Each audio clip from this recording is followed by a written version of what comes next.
મેં એકવાર આવું પેલું મોડર્ન ફેમિલી ને એવું બધું ઇંગ્લિશ જોઈને પપ્પાને આઈ લવ યુ કહી દીધેલું. હેંગ મારી ગયેલા. મને કે એટલે આઈ લવ યુ, પછી એમને ચમાટ મારી આઈ લવ યુ ટુ.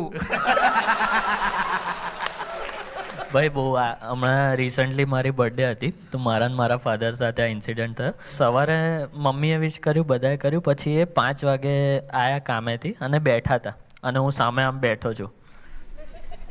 મેં કીધું તો કે આમ મેં કીધું તમે મને વિશ નહીં કરો તો કે કેમ? મેં કીધું કંઈક તો કરો કે હેપી બર્થડે, બસ હેપી. મેં કીધું યાર તમે આવું યાર, હું તમારો દીકરો છું, આ રીતે તમે તો જેવું 500 રૂપિયા આપે ને. મેં કીધું થેન્ક યુ પપ્પા, you are the best father in the world.